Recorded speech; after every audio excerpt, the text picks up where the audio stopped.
Hey, what's up guys, it's Metal, and I am going to go over some of the things I do and do not like about Path of Exile 2 so far. This video might be a little long, so if you're looking for something to like, you know, put on in the background or fall asleep to, maybe I can bore you to death.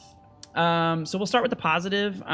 So just so you know, before I get started, I guess actually, I'm about level 93. I've had some unfortunate deaths a couple times recently, which we'll talk about in this video. So I'm pretty close to 93, but I haven't quite got there yet, and I am playing solo self-found.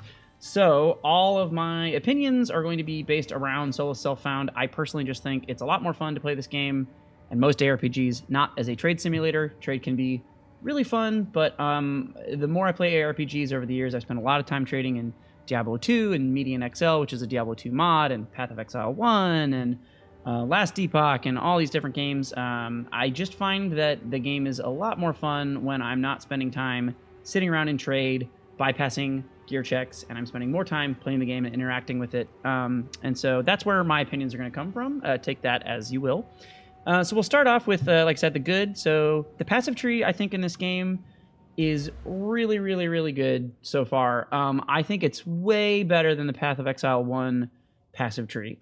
Their decision to completely remove health increases from the tree, I think, is fantastic. I think that removed a huge potential, like, trap for a lot of new players. This tree is already incredibly intimidating to a new player, and I don't think that's necessarily a bad thing. I think this game is a game that's about, you know, complexity and interactions between all these different, you know, complex nodes that kind of like how they play off each other. I wouldn't want the core of that to have been removed, and I don't think they've done that. But by removing the health nodes from the tree, a lot of times new players would go in and they'd look at all these different nodes and they'd think like, oh, this is a cool node that does damage. Like, what's that? Just some health. And then the game just checks you and you die. So removing the health, I think, is really good. I also think removing health nodes from the tree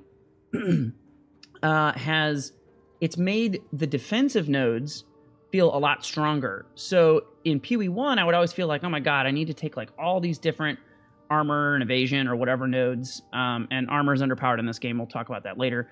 But overall, especially obviously the evasion and energy shield nodes, I've got, what, 3, 4, 5, 6, 7, 10, like 13 total points, maybe a little bit more, 15 total points in here. And that's, I think, more than is absolutely necessary depending on your character. But as I have gotten higher and higher levels, the game is checking my defense more, which is another thing that I like. And so while there are nodes you can take to get defense, you have a lot of free nodes to take offense because you're not having to just spend, like, I felt like in PoE1 it was like every node just needed to be health. It was like if you didn't go get the one big dumb health node in the middle and then like 5 other big dumb health nodes off to the side, and like by the time you're done getting all these stupid health nodes just so you can like not get one shot, it was like you had nothing left. So I think that part of the passive tree is really good. The defense nodes feel stronger to me because there are no health nodes to kind of waste on. And so that's good. And then it seems like there's a lot of nice interplay, like all the same stuff from PoE1, you know, this, you know, sort of, you've got the strength down here, and then the strength dex here, and then the dex here, and the dex int here, and the int here, and the int strength here. That whole thing still works really well, just like it did in PoE1, but it just feels like the general ability to grab nodes is better. Like, it's easier to get to nodes that you want. The overall positioning is better. But then also, like, the nodes themselves feel better to me. Like, it just feels like each individual node has way more oomph packed into it. Like, man, these damage taken from mana before life nodes, I feel like these were way harder to find and like way lower percents, or like more punishing because you have to spend points elsewhere in PoE1. And like PoE2, I don't feel that way. I feel like I can always like look around, and I've moved my tree around so many different times to like, oh, maybe I want less crit, maybe I want more mana. It just feels really flexible. So yeah, I really think the passive tree is like in a really good place in this game. The baseline gameplay of PoE2, I think, is really, really, really good. There have been some complaints I've seen people levy about build diversity being a little, you know, less open, or maybe that people feel like a little bit more forced into like builds that the developers like intended. I think that's a good thing. I think this game has so much freedom in it still, especially considering that we've got, I don't even know how many more classes to get. So like, what do we have? We have quarterstaff, elemental, occult, mace, crossbow, bow. So we still got spear, we got sword, we got axe, we got flail, we got primal, we got dagger. All these extra skills that aren't even in the game yet. And you know there's going to be like more interplay with that. I think like, you know, this build that I play where I kind of put the lightning rods down, the lightning rods do explosions based around chains. So then it's like, you know, I do chain arrow into them and that hits the mobs and bounces off, or I put Orb of Storms down and it just starts zapping everything and going crazy. All those interactions, I mean, they feel curated. This feels like a build that a developer intended me to play, even though a lot of people have found this build and they think it's really unique. I think it's just because it's a ranged monk build. But a lot of people in my comments are like, wow, this is a really unique build. And I think it's a cool build, but I don't think I'm like some savant to have found this build. Like, this is an intended build, right? That maybe not necessarily this exact setup of it, but like this general idea is clearly something they intended. But I like that. I don't feel like it's so locked the way like Diablo 3 was, where it's just like you pick the talents and the things happen. I feel like there's enough interplay where like I have kind of messed around with different support gems. There's also like you could choose to play this build and just go like, instead of doing the zap thing I do, where you zap through the chains, there's like, what is it? Shock chain arrow is another way you could play a build like this, or magnetic salvo. And it's kind of like there's like 3 or 4 different abilities that are playing off that same core idea that like Lightning Rod gives you as an electric bow guy. And most of the other kinds of builds I've seen are similar. So I think even though the total variety of skills and abilities is low, I think that's mostly just because we're still missing lots of different weapon types and lots of different classes. But that the baseline gameplay and the sort of that tactical feeling where it's like it kind of wants you to slow down, set up your little thing, and then like shoot it, activate it, do a thing, I think is really, really good. There are definitely lots of builds, especially in Trade League, where you get crazy and it goes more into that PoE1 territory, and we'll talk more about that later. But I think their core concepts are builds that are more aligned with like how this character plays for me, which is a little bit slower, a little bit more tactical. And even though it doesn't always succeed, I think that baseline is like, it's such a strong foundation. So many of the systems in this game, if I compare this to a game like Diablo 4, which, you know, they're obviously similar in the sense that they're both, you know, newer ARPGs. They've got some very different approaches to things. To me, like the thing I notice about PoE2 is that I feel like the baseline of PoE2 is amazing, and the ways that they have refined it are oftentimes considerably not amazing. Whereas Diablo 4 is like the opposite game. Diablo 4's baseline to me is like garbage. It's so bad.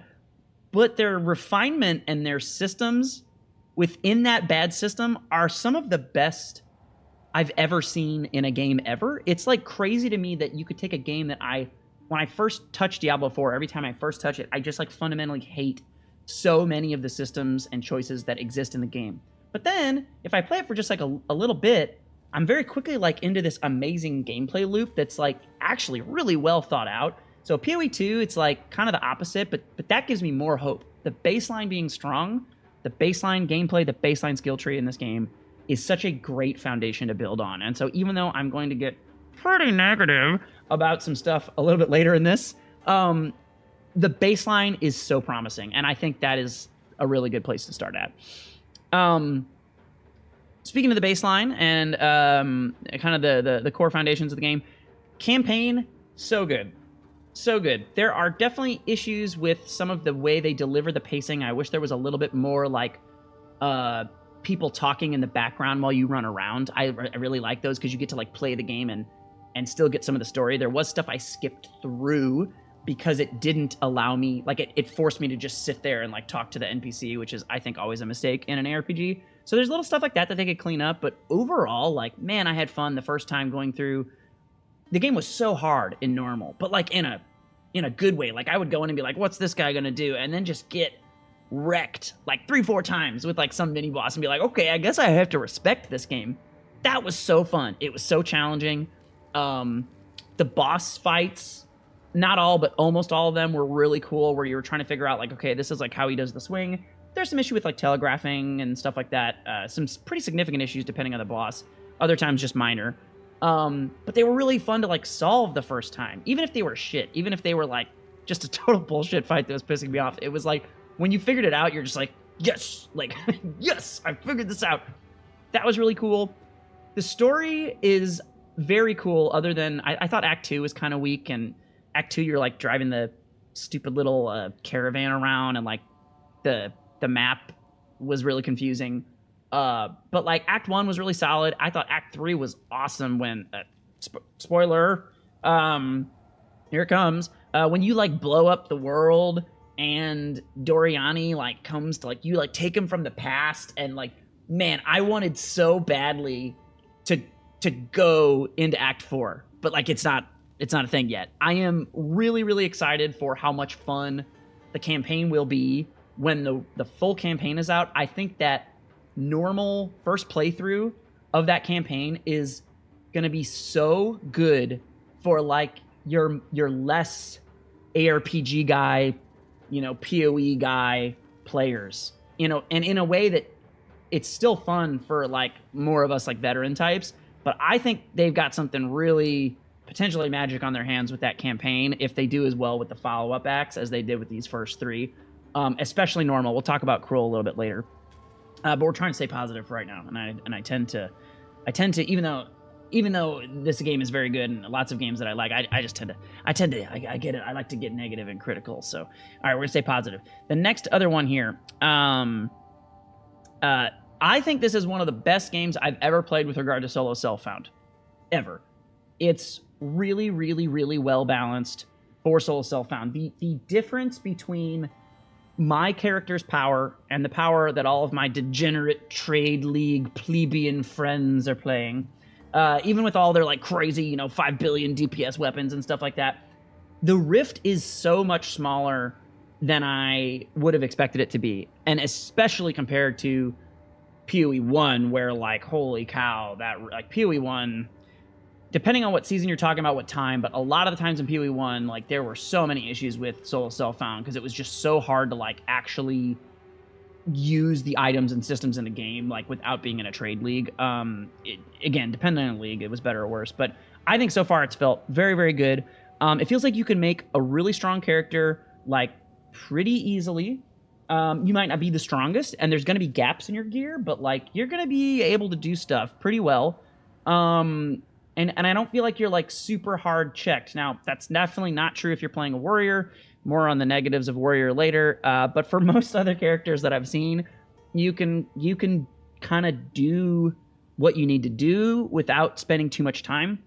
But I don't just think that it's good because it feels good and easy to be strong. I think it's also good in the ways that solo self-found presents friction. So like, one complaint I've seen a lot of people make that I just totally disagree with is like, oh, I'll come in here and I'll craft this item, and like maybe I'm crafting this bow, and like I'm trying to get rid of that cold damage and get, you know, fizz and lightning on it basically, right? And when I eventually get another chaos orb, like it'll just either roll something good or it'll eat something bad and I'm done. And I've heard people say like, I hate that. Like there's no bring back alterations, bring back scouring. I completely disagree. I think it is fantastic that they got rid of alterations and they got rid of scouring, and I hope that they do not bring them back, because there being a finite, not even that far in limit to where you just go, oh, this item's dead, I think is fantastic, because it gives you the incentive to craft. You have the ability to make things that are good, but it very quickly devolves to the point where like you would not want to spend more time on an item, and that means you throw it away and you go play the game some more. Get me back into playing the game. I enjoy crafting. Crafting is very cool, but I really hated that whole thing in PoE1 where it was just like, get 1,000 scours, scour, rescour, set the base, rescour, do the, you know, add the mods that you want, lock your prefixes, blah, blah. Like, was it complex? Yes. Were there lots of options that you could target to make things come out in your favor? Yes. Was it fun? hell no. I don't understand people liking that crafting system from PoE1 at all. I hated it. It was so slighted towards Trade League or people who like already have all this crazy gear where you just hoard, spam. I think that was extremely boring. If I compare this game's crafting to a game like Last Epoch, which is some of the best crafting I've ever played in a game, there are definitely less options to crafting in PoE2. I think that's like, there's no way around that. That's not like a matter of opinion. That's just how it is. There are less options. I don't know, though, that I personally dislike that. I really loved Last Epoch's crafting system. It was really cool to be able to like target things in such a way that felt so freeform but didn't feel as restrictive as PoE1. But at the same time, I think the friction of this game's crafting system, like I said, keeps me playing more. And so while this game's crafting is like definitely worse in terms of like what you can hope to do with it, I think I like this side of the coin, like or towards this end of the spectrum, more than I like towards the Last Epoch end of the spectrum. I wouldn't say this game is perfect. One of the things I would change with the crafting system is essences, which we'll talk about a little bit later. I think there's a lot of potential for essences, and it's just not quite fully realized. But overall, I think the crafting in PoE2, it's really good. It's like a near perfect balance of that friction to where you can only craft so much, you know, get out of your inventory and go kill stuff. But you still feel like when things drop, you're like, oh, I could like slam some exalts on this. So I like that a lot. I think the SSF and the crafting is really good. Other positives, I think generally speaking, except for Warrior, the Ascendancies are very good. There are definitely a few outliers that are clearly strong. I think Invoker Monk, which is what I play, is really, really strong. I think without considering gear, it's probably the strongest. Like if you're trying to play Soul of Self-Found, it might give Stormkeeper a run for its money. You just don't need a lot for these talents to just be like huge effects on your character. You don't need a lot in the way of gear to like get them online. So like if you're trying to play like an easy Soul of Self-Found character, like Invoker might be like the best one. But Stormkeeper is also very strong. I think if you're talking about Trade League with gear, Stormkeeper is unquestionably the strongest. And then like Deadeye is also really strong, but it's again, I think it takes gear, unlike Invoker. So you have a couple of those Ascendancies that are really good. You've got a couple of Ascendancies that are a little underpowered. I don't think most of them are that underpowered.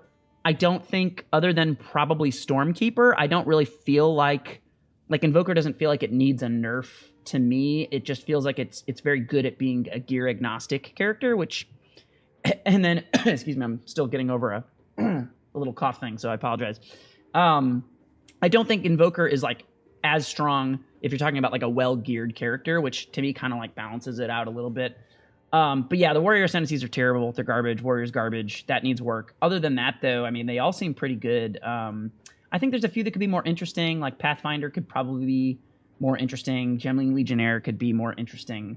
But I don't know. Overall, they seem cool, and I honestly can't wait for the third Ascendancy to exist and for there to just be more classes to have more Ascendancy. So I think they've done a really good job in general with the Ascendancies, other than Warrior. Surprise, surprise, Warrior is terrible. That is the theme of this video.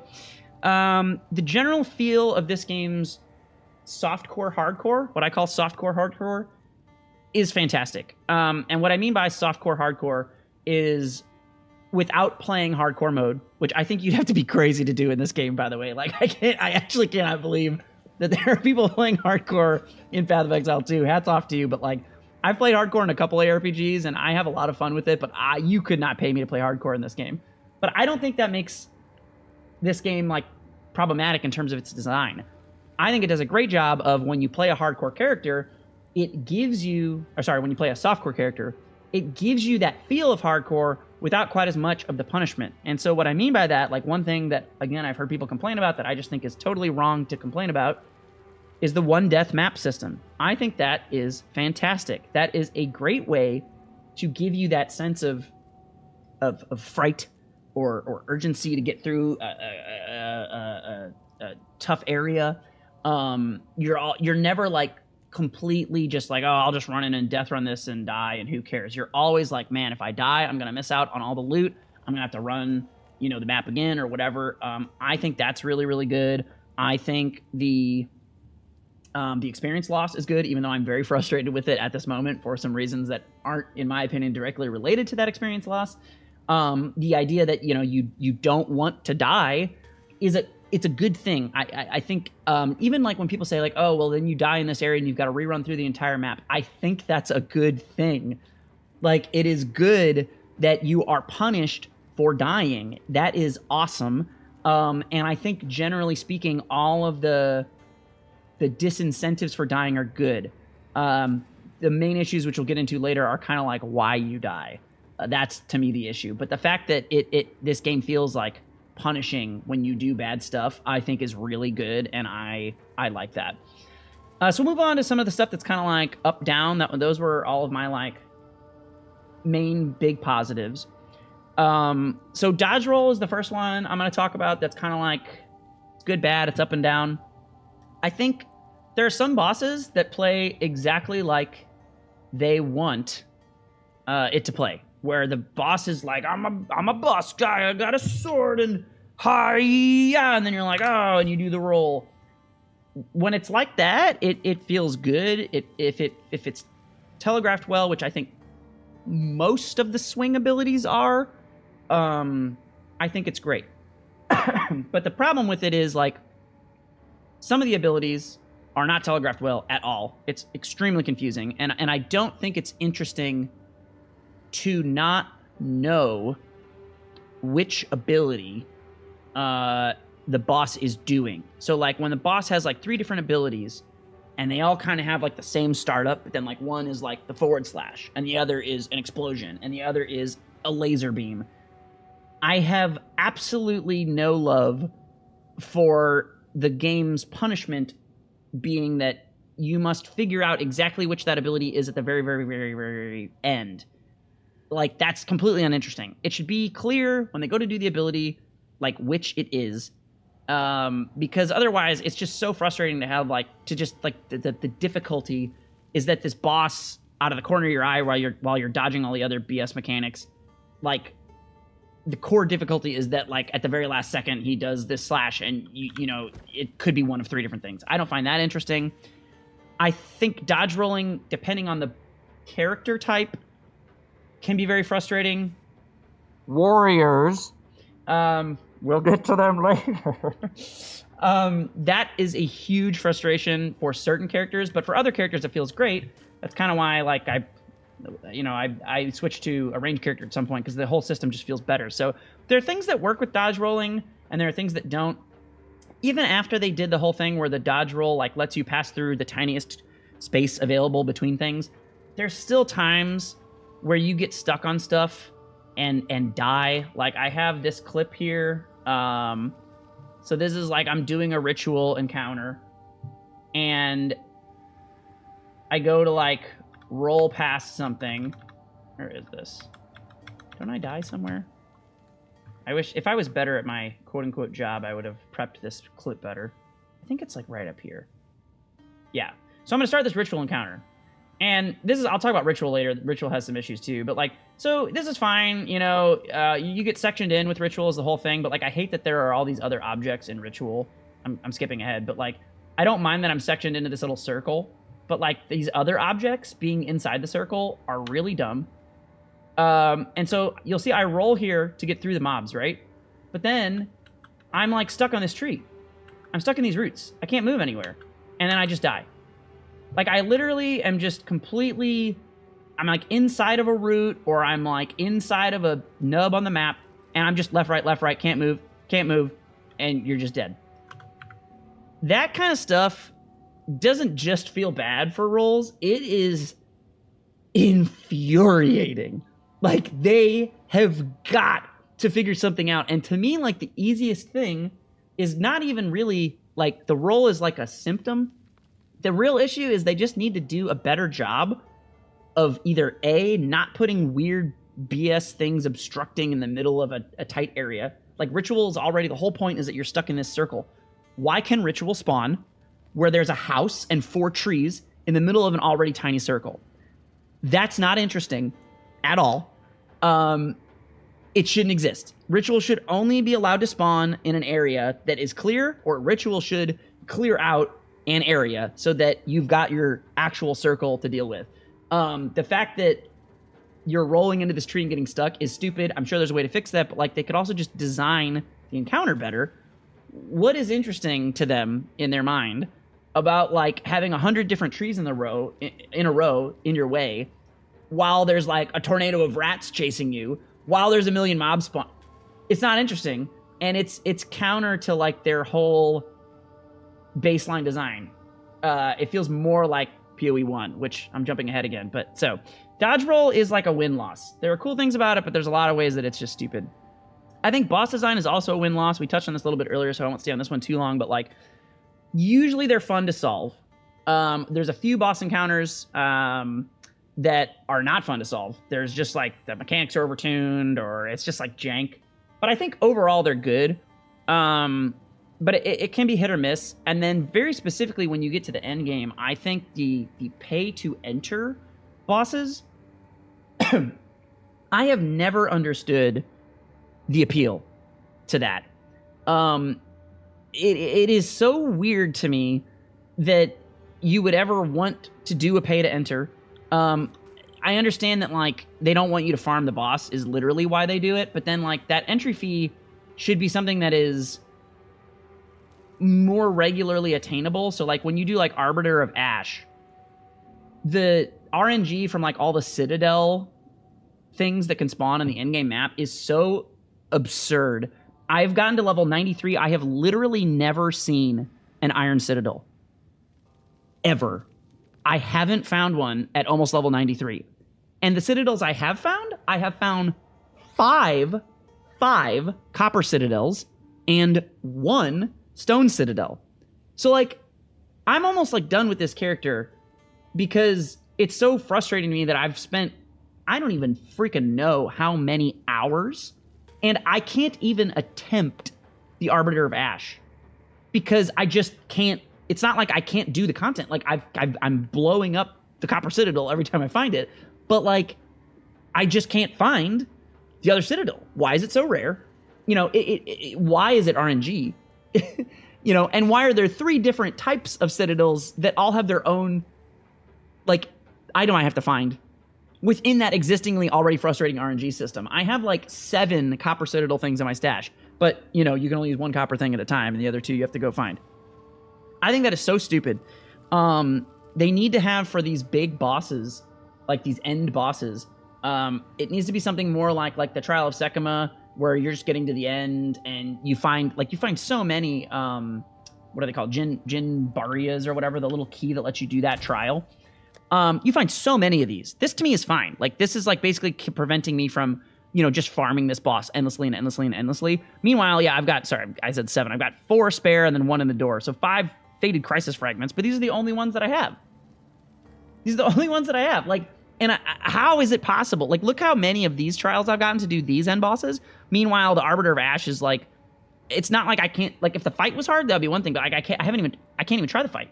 And it's not like I haven't played a lot. Like I have played so much of this game. Like my map is gargantuan. Like this is all, I don't even know where it loops back around somewhere. Where's my original home base? So it's like up here, I go over here to this side, I go really, really far down this way, like so far. Holy crap, so far. There's a stone that that's the one stone that I found. And like, it's just like, how have I only seen 1 stone? How have I never seen an iron? And how have I seen 5 coppers? I should have seen way more of all of them. So I don't know. I think that part of like their boss design is really stupid. Like the pay to enter system, I get why it needs to exist to an extent, but it's just like way too punishing for specifically Arbiter, but like I think in general. I don't know why they can't have like a bar on the map system that's like you fill up the bar, and when you fill it up, you fight a mini boss, and then that guy gives you, you know, every 10 maps or every 15 maps or something like that. It shouldn't be this just random crapshoot where you find like 3 of the same Citadel in a row. So there's issues with both the design of the bosses and also how you like fight them. Because like, or how you get to them, I guess. But then the design too, like touching more of the design side, I thought the Child of Sekima boss was pretty cool. It all like made intuitive sense the first time I got to it, and I'm able to fight it more easily. I'm pretty sure when I fight Arbiter, like I've seen some videos of it, I think it's going to be like unintuitive enough that it's going to be really unlikely that I kill it the first time, which in and of itself, that's fine. Good even. I like learning a fight. I like failing several times to learn. But when that fails several times to learn means I've got to then go play for literally like 2 weeks, like literally, I'm going to have to play for like 2 more weeks to even get the thing to attempt it. That's terrible. So, let's talk about kind of chaining off the boss design and the choreography of hits. This is another plus minus still. I think the visual indication of big mobs, like the big fat slammer type mobs, is really, really good. Almost all of them have very clear design indicators that will, like, you know, I'm charging my hammer, and then like you dodge roll, or like I'm going to explode, and then they blow up. I think they're really, really well done visually on the big mobs that are like a more unique mob type. That, you know, there's 100 little rats in a pack, and then there's like one big rat master who, like, you know, explodes or something. I think those big normal mobs are very well done.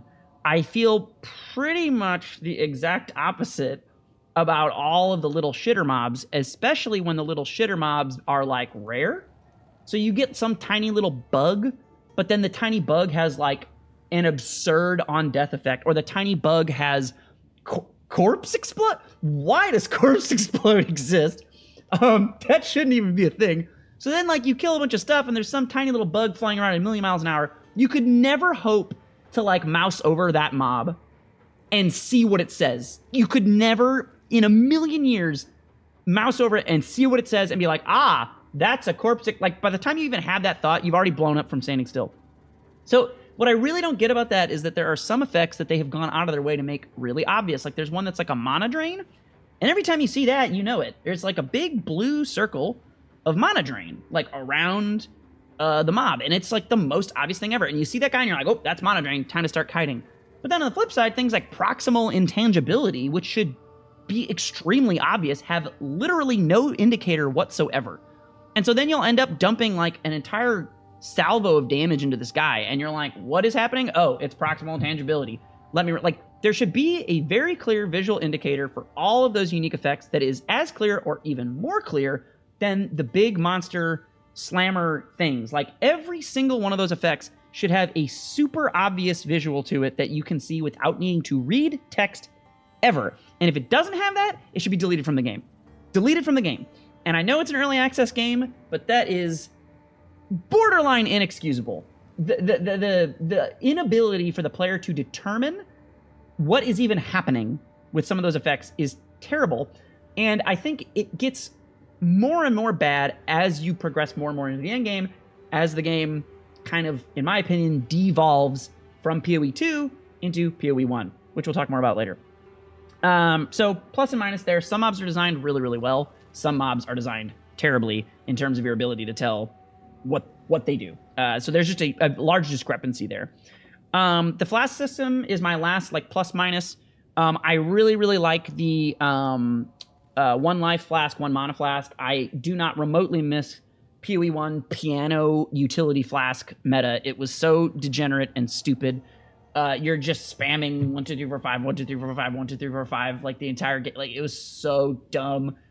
Anybody who likes that, I don't know. I don't even know how to talk to you. Like, we're not on the same planet. If you're just like, no, you spam. Like, I think utility flasks themselves were cool.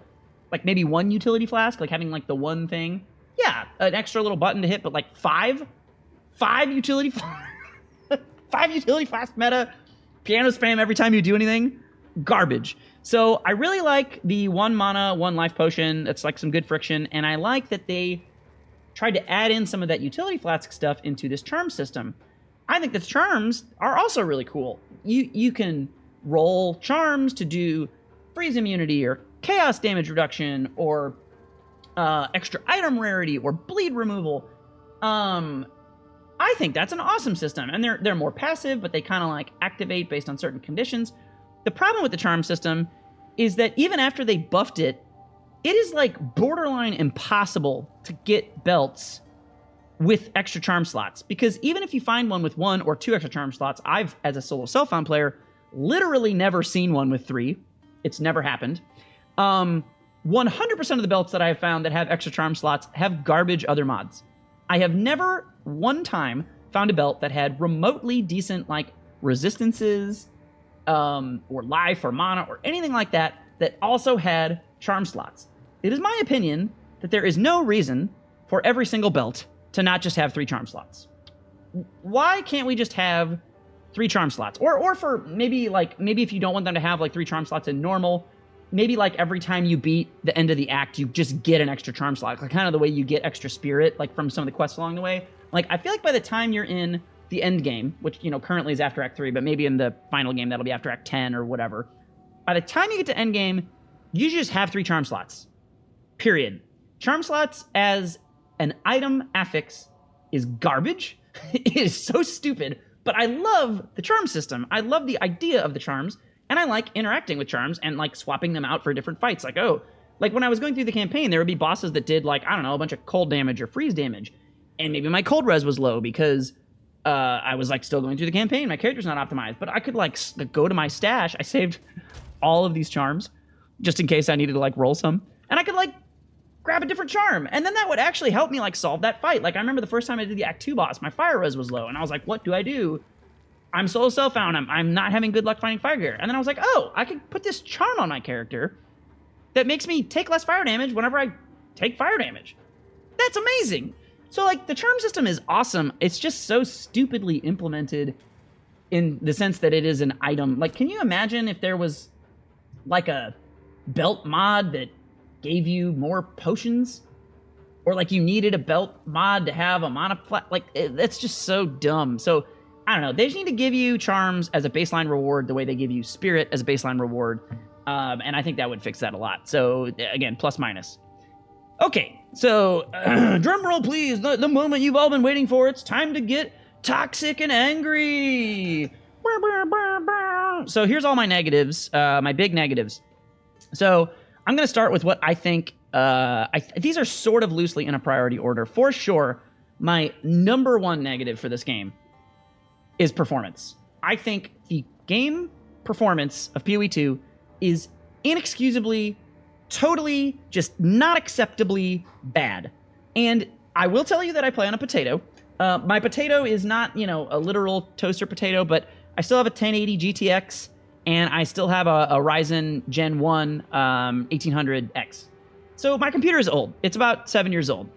That said, I played Diablo 4 on this computer for many hours. I played the new expansion. I did all the endgame content up to World Tier 4. Well, I did it on World Tier 3, and I did like some of it on World Tier 4, but not all of it. But I played a lot of Diablo 4 on this computer.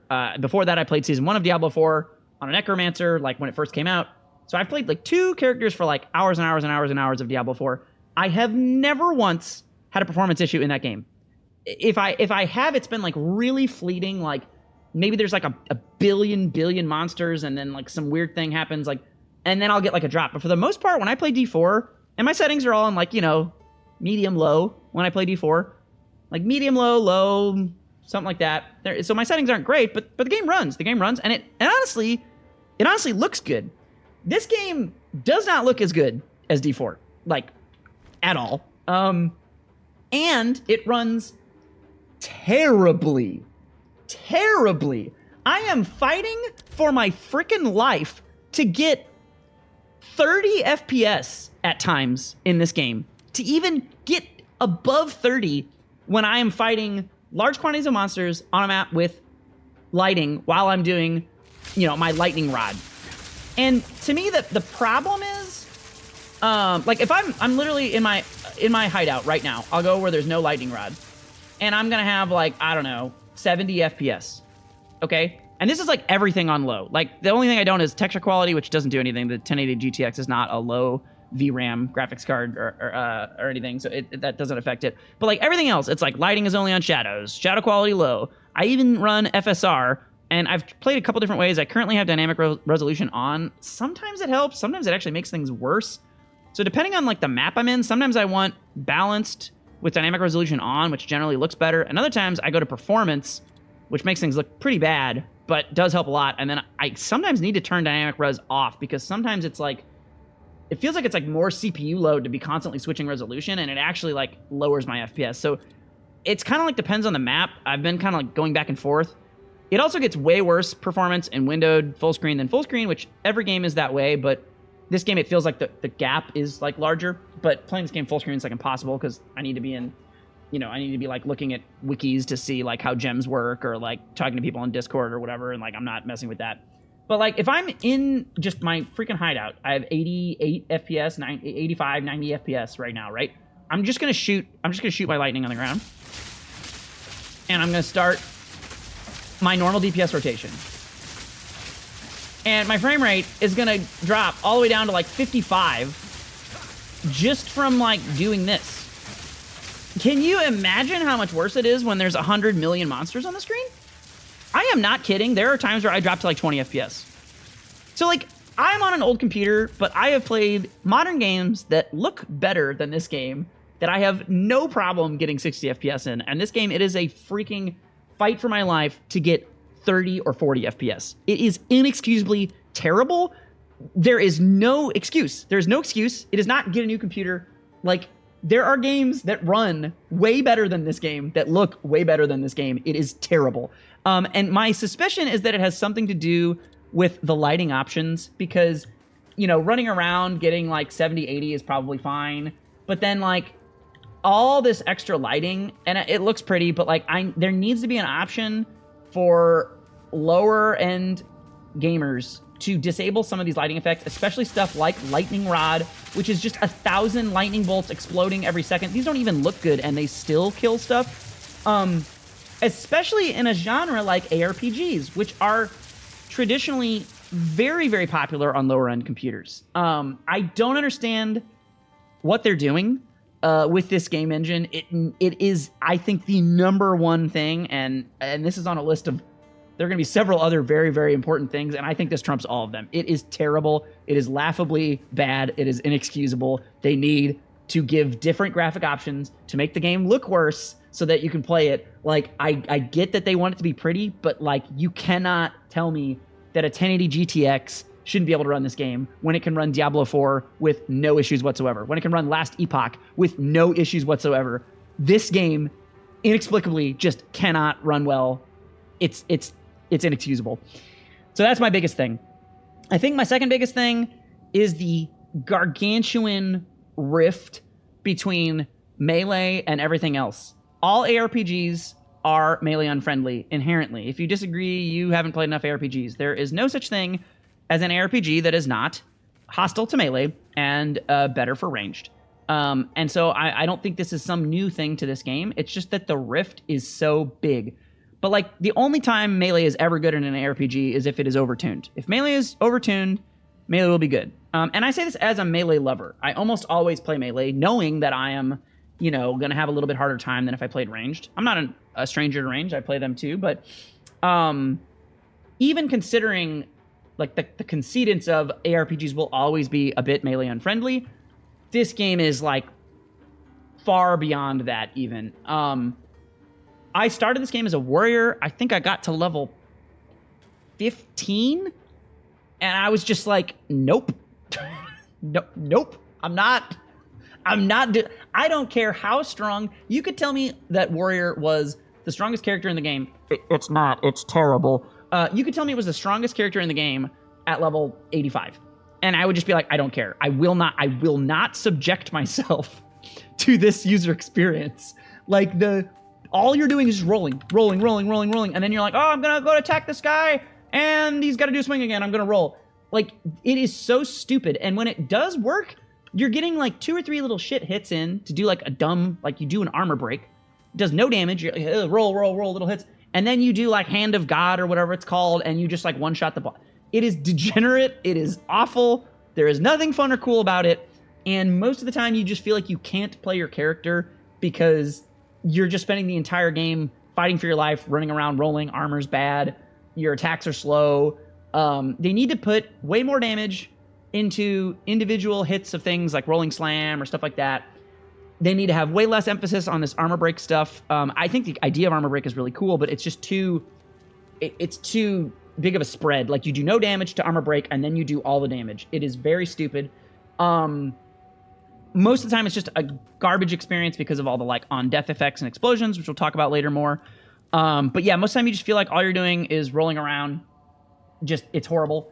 Monk melee is quite good. Invoker, as I said earlier, is a very, very good Ascendancy. It does 1,000,000 damage. Again, though, it's just because it's overtuned. If Invoker, Melee, and the Bell was not overtuned, everyone would be making the exact same complaints about Monk as they do for Warrior. It'd be a little better because Monk's a little bit more mobile. You've got kind of like a dash in, dash out gameplay style that makes a little bit more sense, that feels a little bit better than the Warrior style does generally, but it would still feel terrible if Invoker was not very, very, very, very, very well-tuned with regard to damage. That is the only reason that anybody has fun with it. It is not because they enjoy what the game would have them do if their damage was not overtuned. So it would be the same problem, a little bit less bad, but it just happens to be, you know, something with Warrior being even worse. So melee versus range is terrible. The WASD thing also just feels a lot better on range than melee, not because of the actual movement, but just because, like, you know, you can move, and not because of the movement of the WASD, but because you're, as a ranged character, able to move and shoot in this game. That alone is like, I wouldn't, again, you could not pay me to play melee in this game. And I love melee. It's my favorite thing. So I think they seriously need to address something with melee defenses. We'll just talk about armor really quick. Armor is really bad. It's good to have if you get it for free, something like Invoker, which does get it for free. It's nice to have versus lots of little hits. It helps a lot.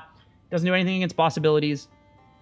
And if they want you to still have to dodge boss abilities, then they need to give melee some kind of ability to like dodge in place instead of rolling, like just a quick hoop, hoop, so they can just do a quick dodge and go back to attacking. They need to find a way to enable melee to feel like they can play the game without just rolling around like a buffoon and losing damage, because the entire time ranged is running around, rolling around, I put all these things on the ground and then I activate them. I can roll 5 times in a row and I am doing my entire full uninterrupted DPS rotation for 15 seconds. You can't do that as melee. It's awful. The next really, really big issue I have, we've touched on this a bit on the way to this section of the video, is general visibility and clarity of mechanics, especially on death, post-death, or ground mechanics. So here is a great example. Let me open this one here. How am I supposed to notice this? I waited so long. And then I'll do this video one too on YouTube that I have. So there's also this guy. So let me go. All right. So this is my first one here where I start this map and I run in and I'm like, going to eat some mobs and I just die. All right. Did you see? I know you saw the comment, but did you see the indicator for the comment? Like, be honest. Don't be like this weirdo in the comments who came down here and said pitiful and this is PoE guy.jpg. I'm PoE guy. I'm mad. I'm not mad that I got one shot. Getting one shot by a meteor is good. It makes sense. You should get one shot by a meteor. There is nothing good, though, about not being able to tell that there is a meteor. So here is the tell for this meteor. Are you ready? You ready? Do you see it? There's a meteor tell. It's this frickin' 20% opacity, half circle, halfway caught in the ground under the roots, barely noticeable orange, the same color as all of the fungus on the map, and it's extremely fast. It's so fast. There's like no time. So if it's gonna be that fast, that needs to be the most obvious circle ever. And even if it's gonna be slow, it still needs to be obvious because there's all these dudes. All these dudes are covering your feet. That is inexcusably terrible. If you are watching this right now and you're like, no, you just need to roll sooner.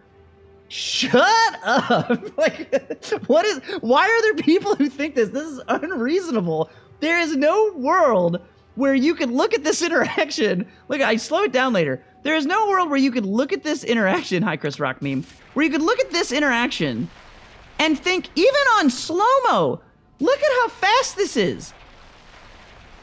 I'm not talking about the speed that the comet comes down. I'm talking about the speed that it takes for the comet to start from the circle that indicates that you are messing up and should get out of that location. You can't see it. It's completely too fast, and it gets hidden by all of the other crap, including, this isn't even an example where if the mobs hadn't even swarmed me yet. If the mobs were on me, that ground graphic gets covered up by the mobs, which is also just inexcusable. So there are other mechanics that they don't do that with. Like, there's these freeze circles that certain mobs have. And I think these are great because, where are they? Right here? Yeah, there's gonna be some here in a second. Sorry, I'm bad at prepping clips. Is it to the right? Nope. I'm gonna find this clip, I swear, guys. Freeze circle mobs. Freeze circle. Here? Here? There. So these are great. You can see these around the mobs. They do like a little explosion. So like you can see like, not only do they show a circle, but there's also like, see that inner circle? That's like the timer. So this is, if you play World of Warcraft, this is what I call the quaking visual effect. It's a circle with a smaller circle in it. And that smaller circle expands. And when that smaller circle expands to the edge, it detonates. Do you see that? That is perfect because not only is that very easy to see, it's also very easy to tell. Even if you don't really know it, it's easy to tell like it's going to explode soon. And most importantly, it is visible over other effects. So like, it's not covered up by the mob. That is the kind of effect that I am super okay with. And there's a lot of them that are that way. And they look really, really good. But some of them, like that meteor I showed, are just completely not visible. Sorry, I'm so flashbanged on my webcam. It's because I've got my Windows thing open. The other one that I think is terrible, this is not an on-death effect technically, but I think this is laughably bad, inexcusably stupid. So there's this mob here, this rare that I'm going to fight soon, hopefully. He's around here. Come on, let's just go forward a little bit. There. So I fight this rare. There is no visual indicator whatsoever on him that he does anything that I should care about. None. He's just a guy in a pack of mobs. Well, sorry, there is this temporal bubble, which is a good one. So we'll call that out as a good one. This temporal bubble is good to know because if you're in that temporal bubble, you're extremely slowed. Why don't they have a visual indicator like this for all these effects? But the other effect this guy has is periodic. No, I don't even know where it is. Is it another mob? He dies. I don't even know what it comes from. And there's these purple balls there that spawn from his corpse. I don't even know why, because he didn't have a thing. They're so hard to see, and he's already dead. If I kill him, they should probably go away. But if they're gonna be, if they want this to be an on-death or punish you for looking at loot thing, which I just think is an implicitly stupid design, if you think that that's good, what is wrong with you? But if they for some reason they have to have these effects, I don't know why, but they do. They have to be visible. Do you see the purple balls coming for me? What about now? Do you see them now? What about now? Oh, there's one. There's one behind the loot. It's so hard to see. This needs to be a gargantuan light bulb or something. It cannot... Like, I kill him, I wait so long because I just assume everything has an on-death effect now. So he's dead, and I'm like, okay, cool, he's dead. I'm gonna chill. All right, clearly the explosions are gone. I'm gonna get my loot. What? Oh, I'm dead. I lost 2 bars of experience, like, for killing a guy in 1 millisecond, not thinking about him, and then just being completely unable to notice a mechanic that is not visible enough. It is inexcusably bad. It is so, like... There is no reason when they already have the ability to do those mechanics in a visually clear way, which they have demonstrated, there is no reason that they cannot use that same kind of visual indicator for all of those on-death explosions. If they're going to keep the on-death explosions or the post-death explosions, they have got to increase the clarity. I do not understand how they think that it's acceptable the way that it is. Map design is at times very, very frustrating in the sense that you cannot tell what you can or can't walk through based on the actual map, the map graphics.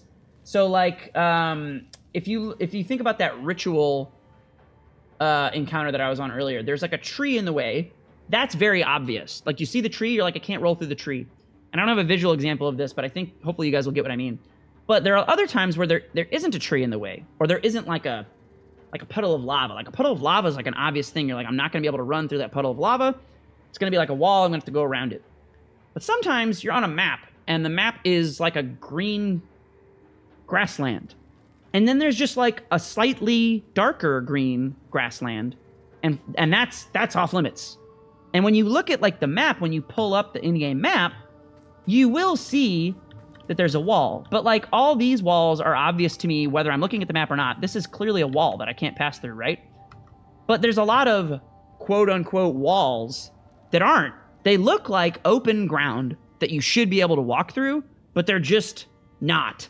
And I think that is terrible. I feel like they've got to do a better job of making it obvious at a glance on some maps, not all maps, but on some maps it's really bad. They've got to make it more obvious at a glance where you are and aren't allowed to walk through. Because whenever you're fighting mobs and you're trying so hard to squint for those stupid little purple balls we just saw a second ago, because we know they're so freaking hard to see, the last thing you want to have happen is that you run into a wall and you're like, oh, what? Why can't I move? And the answer is you're on a wall that looks like ground, but it's not ground. It's an invisible wall. That's very stupid.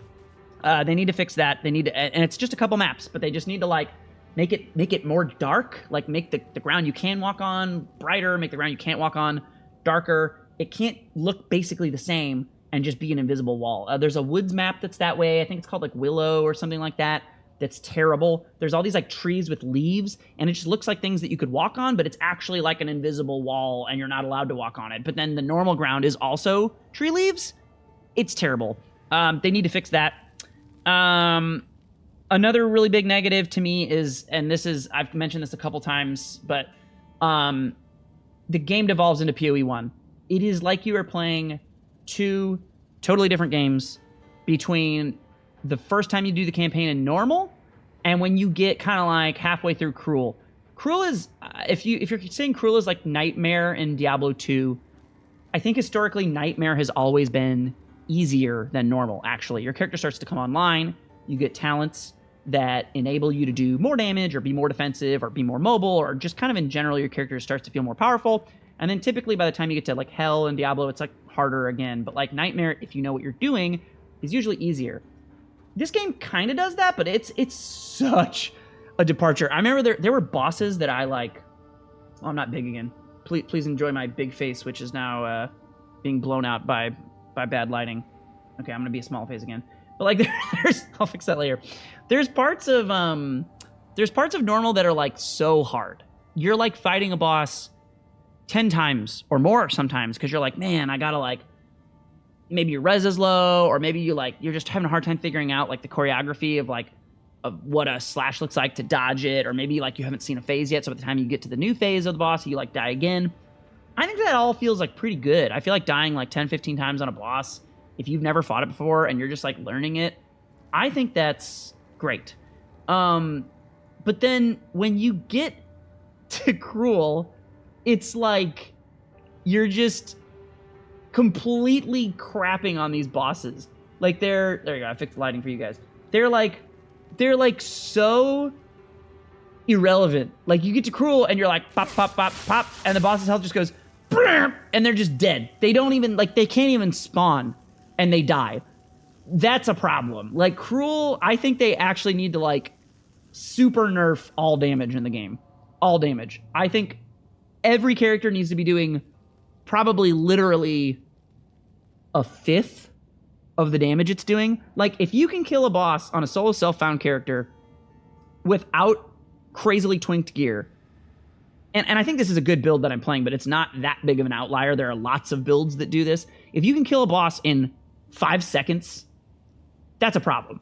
Like when you fight the boss, you should be seeing some of its mechanics. Now, don't get me wrong, it's incredibly fun to delete bosses for a time. Like, but eventually it gets old. It's just like, what is the point of this boss? He's just going to show up, he's going to do nothing, and he's going to die. They need to fix that. The game needs to feel... The game that I played in normal is, I think, how the devs, want this game to feel. And it increasingly feels worse and worse and worse in the way that it feels more and more and more like PoE1 with like speed clears, zoom, giga damage, crazy stuff. It leans out of that tactical area and into this just degenerate speed clear that is a lot less fun. Leading into that, I've never liked maps. I would much rather have a system like PoE1's Delve or Last Epoch's whatever you want to call their mapping system. I don't remember what it's called. The infinite realities, whatever it is. I think those systems are way more interesting. That doesn't mean Last Epoch has other issues with its endgame system. Like, it's kind of just same, and it's like boring and samey. But I don't think that's the fault of you just being able to click and go wherever you want. That's the fault of them not having enough other interesting mechanics in the gameplay itself. PoE1 Delve is one of my favorite things I've ever done in an ARPG. I would much, much rather have the endgame resemble Delve, where you just go. You just go. There's a thing over there, and you go. I do not understand, and I think people are just in like this Stockholm Syndrome loop, people who like collecting maps. I don't get it. I have all of my Atlas points to get more maps. I have all my boss points, other than 2, to get more maps and maps at a higher level. I don't have any problem sustaining my 15s. I've mostly got these rares that I'm going to run, and then I'll get like fucking 3 per boss or something like that. And, you know, and I've got like all these 12s you can convert. Like, I have no problem keeping and sustaining maps. But I don't find it interesting that in order to keep and sustain maps, I need to like do the talents on the tree. I don't even find, if there were an option that was interesting within this tree to like choose between higher maps or more maps, like, I don't think that would be interesting. I just think it's an inherently boring, pointless, stupid system. I don't care about this at all. I want to open up something like Delve, and I just want to have a bunch of different places I can go. I like the idea of picking between like different, there's like the grass areas, the biomes. Delve had that. They had like biomes. I like that. Why do I need to put a piece of currency in to play the game? Just let me play the game. I don't think there's anything interesting about juicing maps. All the PoE people are, this map's so juiced. That's stupid. What is fun about that? Well, the map is juiced. Oh, okay. What if the game just was juiced? What if... That's such a stupid thing to want. Like, I don't understand what is wrong with people who like that. Like, why wouldn't the game just be juiced? Why wouldn't, like, as I progress farther, as I get a higher level, why wouldn't the game just juice more? Just get more things on the screen or more guys or whatever. Like, to a point. We're already basically just playing PoE1 on this entire map system, which is stupid. And they need to slow it down. They need to buff mob health. They need to nerf player damage. And they need to reduce density. There is too much density. You cannot possibly figure out what's going on. And if you say that you like that, there's a video game for you. It's called Path of Exile. You should go play Path of Exile. Clearly, to me, it is as clear as day that the entire intent of the devs is to get away from that and keep that all contained in Path of Exile 1. I think they have failed at that as it goes into the end game. And I am worried that because this game is out now, and even though it's early access, I'm worried they're going to be scared to dial back. I'm worried they're going to be scared to make this game more like PoE1 Ruthless, to make this game more slow, how it was when you played in normal, and that everybody liked. Well, not everybody, not all the PoE1 guys, but like, you can just go play PoE1, dude. So I hate this whole endgame map system. I hate how rare it is to get all the citadels.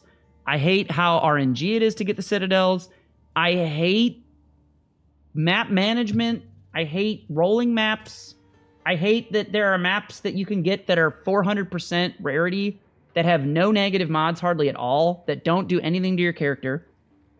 You can run a 400% rarity map with like monsters attack faster, monsters have more health, and monsters do poison on hit. And then like a bunch of rarity. And then you get like 400% rarity.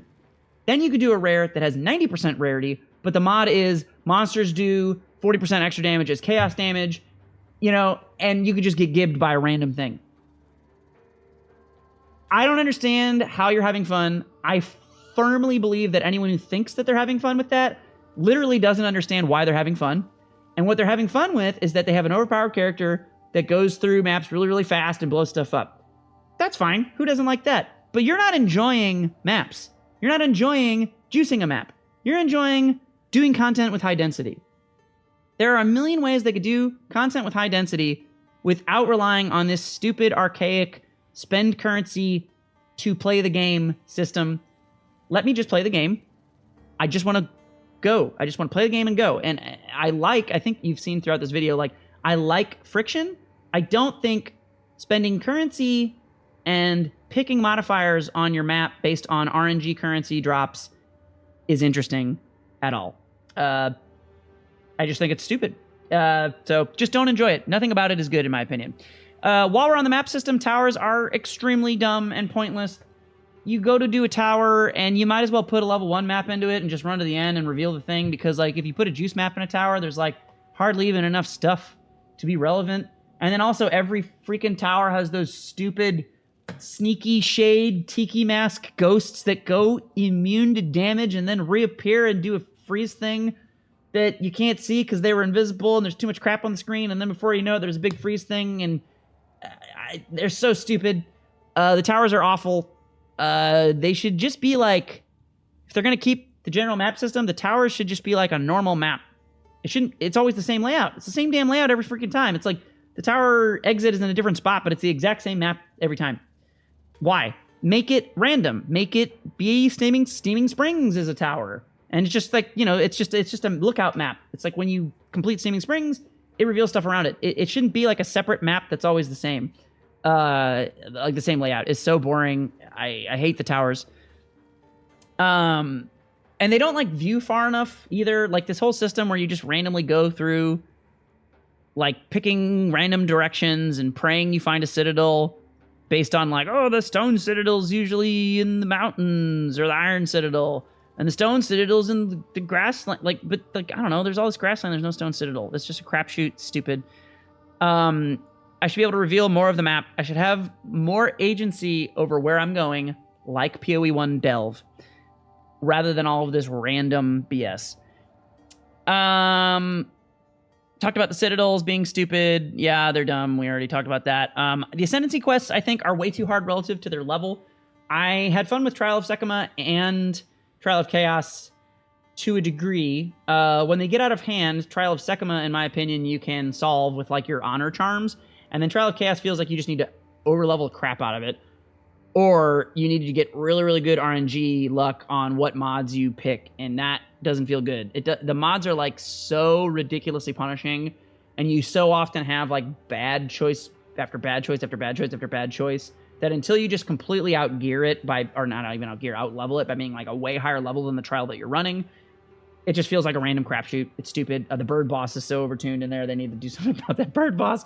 And on top of that, it also feels extremely bad that you are incentivized to run lower map areas to get lower trial drops, because you don't want the 80 trial drop. You want the lowest level trial drop you can get that allows you to ascend.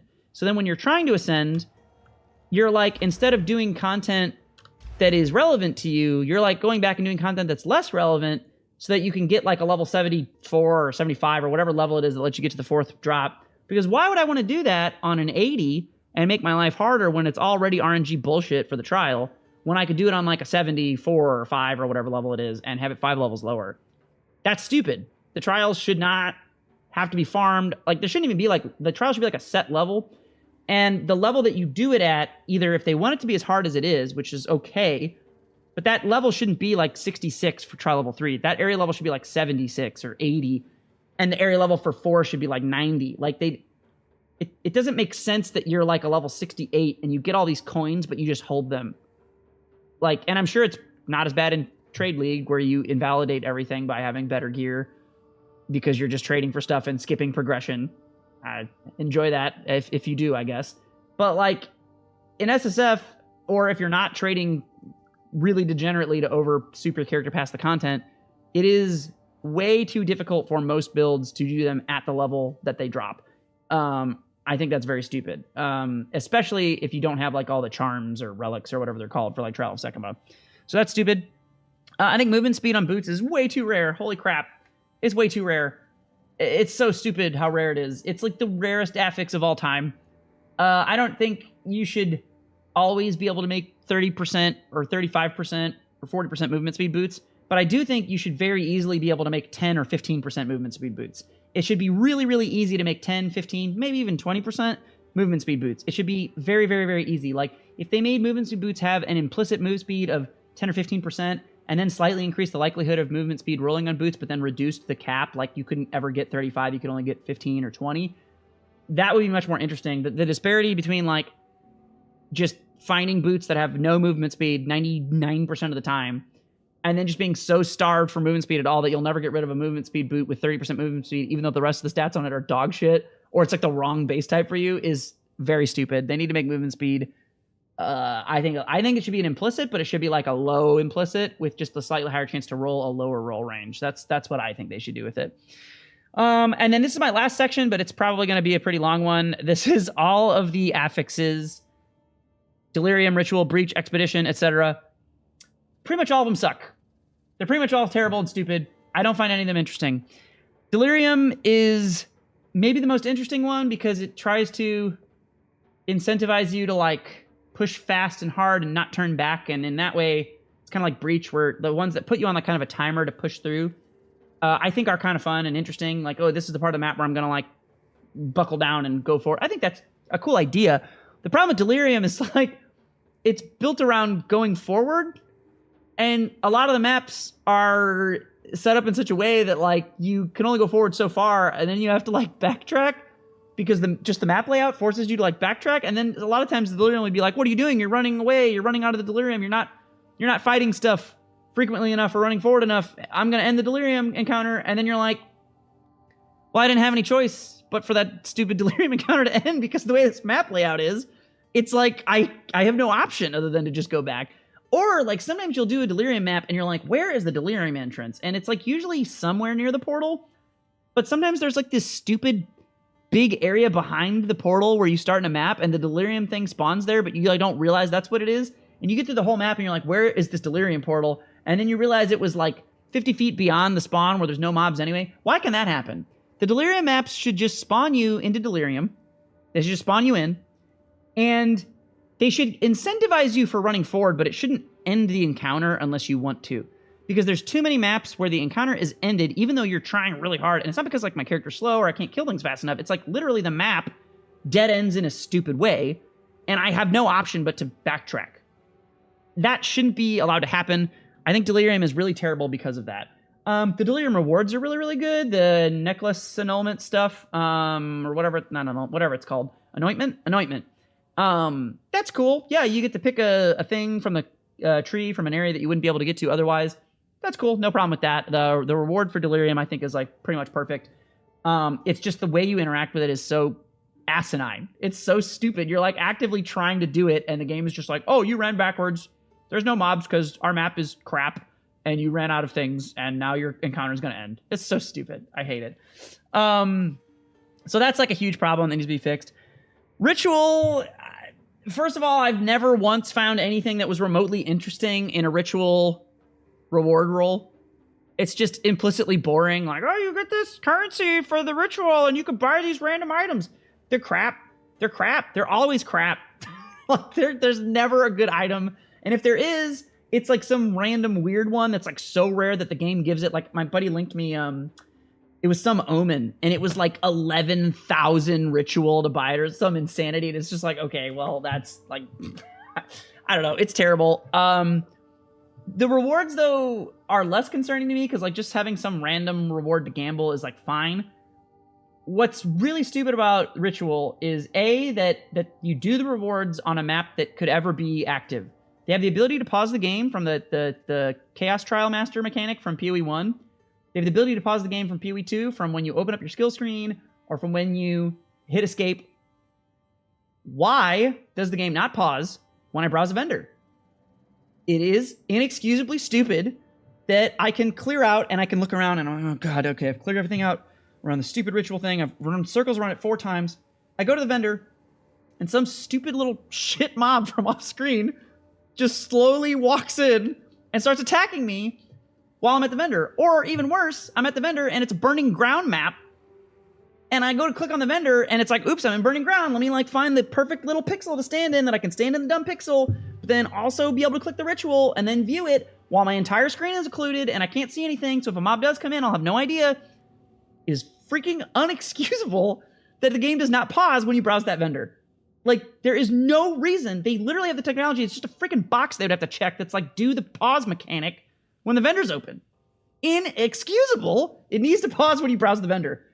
Also, the ritual encounters themselves are not that interesting. They're not bad. So the idea of ritual is like a circle spawns on the ground. And we did this earlier on the stupid ritual tree thing. A circle spawns on the ground, and you fight around it. Where is this? I got one somewhere. There we go. So a circle spawns on the ground, and you fight around this circle. I don't hate that idea. You go in here. Here we go. I'm gonna start this. Okay. So here's the circle, right? You're confined to this circle, and there's all these effects that can occur. Rat tornadoes can spawn, or pustules on the ground, or whatever. The problem is there's so many mobs that spawn. Between the mob spawning and those mechanics, it's already pretty hard. And I would say not all that interesting to like just have to roll away from a tornado every 5 seconds. That's not a particularly engaging mechanic.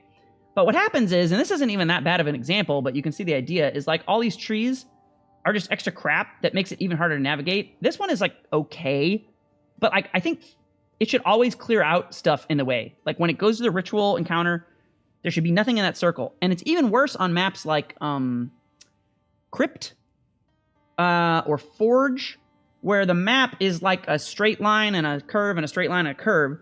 You get a ritual encounter and there's nowhere to go. There's nowhere to go. So it's supposed to be a circle, but the map layout is such that like there's just a bunch of like L's and stuff in the way. Like the map shape is weird, and like you just can't traverse it. And it's like, how is this a thing that's capable of happening?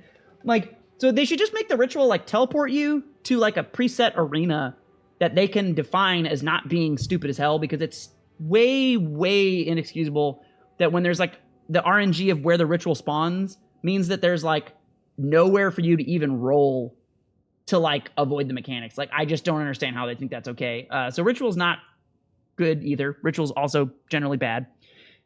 Breach is probably the best mechanic. I mean, Breach has always probably been the best mechanic, right? Even since PoE1, it's one of the best ones. I think especially since they've nerfed it, like when the game first came out, Breach was kind of weird where you could just have mobs like spawn on you and instantly auto you and like blow you up. They fixed that. It doesn't feel like that happens anymore. But it still feels like it takes way too long to get Breach catalysts, at least, again, especially until it's self-found. Too long to get the catalyst, too long to get the Breach stones to fight the boss.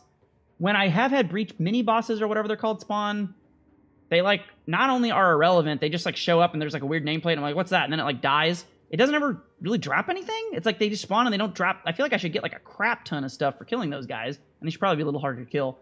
But the rewards are kind of off, so, like, mechanically, Breach is fun. Except on bad maps. Again, there's a lot of bad maps that are like weird shapes and then you just can't do anything. But the maps that are a good shape for Breach, just an open map, those are fun.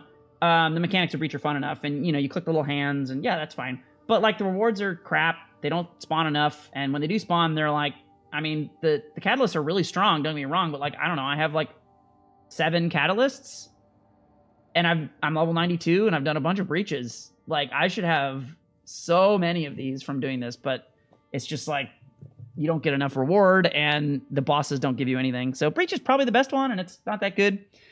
Expedition might be the best one besides Breach, but I think it's like better but also more problematic. So Expedition is like the fact that it spawns at all in maps.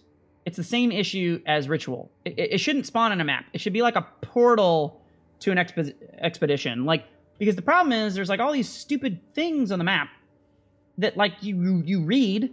You need to read them to find out like what you're gonna blow up, But then before you even get to the point of blowing it up, there's like a million mobs that are already on the map, and they spawn in the expedition. And then like you can't even see the mobs because they're all like behind this floating text. And there's like 100 floating texts, and you're like, I don't even know what's there. I'm just going to shoot at it. And then it is the other same problem as Ritual, where like, no matter how well you clean it out, once you start reading, invariably there's some little shit mob somewhere that's like shooting something at you off screen while you're just trying to read or plan your stupid explosives. You should not do that in a real map. It should like instance you and pause everything around the map and let you like interact with the expedition without any interference from the rest of the stupid crap on the map. That I don't understand. They have the technology to do it. Why can't they do it? It's so stupid. I think that's a problem. I also think there's generally just like too much of the reading. Like it's cool to see like when you see the yellow one and you can immediately identify like these are immune to fire. Okay, I don't care because I'm a lightning build. Or these are immune to lightning. I do care. Those are cool. But all the other little ones, there's like too many to read. I couldn't tell you what the symbols are, to be honest. I know some of them are like big monsters and some of them are big chests. I have no idea what the symbols mean that I blow up. The expedition rewards, I didn't understand them early on, and I thought it was just like a more gambly thing like Ritual. But they're actually pretty cool. They give you a chance to do like some targeted crafting, and there's like a lot of RNG to it, but like I actually think those are pretty cool for solo self-found. But my problem is the different types of expedition currency are stupid. Because there's like the lady who does weapons, but she has like 100 different types of weapons, and I could use my coinage to re-roll her inventory, but she might give me an entire inventory of nothing but maces. And like, that doesn't help me at all. Meanwhile, the dude who sells like belts and rings, hell yeah, like I always need belts and rings. I'm obviously going to prefer that dude, you know? Like, I don't understand why there isn't just, like, one coinage type, and I should be able to spend it on, like, anything I want, but the vendors should all be more like the belt dude. There should be the belt dude, and then there should be, like, a, you know, evasion, bow, whatever type vendor, and then there should be like a strength mace type vendor. But instead there's like a body armor vendor and a weapon vendor. And so it's like those vendors just suck because you could spend like 3 coins on them and just never even find a base type that's relevant for your character. So they need to make the vendors a little bit more streamlined, and I think they just need to have one currency. I don't think it's interesting to be like, oh, I found the weapon lady, so now I'm going to get weapon lady currency. I just think that's stupid. It should just be like expedition currency, and then the vendors should let me spend it how I feel like. But the way you like can craft an item is actually pretty cool. Lets you pick like, do you want to add a suffix? Do you want to do nothing and take it? That's pretty cool. I like that. So expedition's like hit or miss. I think essences are really potentially great as far as their crafting potential goes. It's really cool to have a bunch of different essences and be like, hey, this one's going to do a magic mod, or this one's going to do a fizz mod, or whatever, and guarantee, like, some amount of guaranteed stat, basically, that you want. I think that's awesome. The greater essences are way too rare. I think these 4, I've maybe found 6 total greater essences in the entirety of leveling 0 to almost 93. 6. The greater essences need to be literally 10 times more common. Maybe more than that. And the speed essence, it needs to be more common, because like you're obviously going to use that on boots, but it's not just that I've used the speed essences a lot. I've also only found maybe 5 total, period. Meanwhile, I have 35 attribute. Like I found 44 life mods, and I've literally found 5 probably tops speed mods. That is dumb as hell. I understand that the speed mod is more powerful probably than a life mod. That gap doesn't make any sense. So the rewards, the way essences work are great.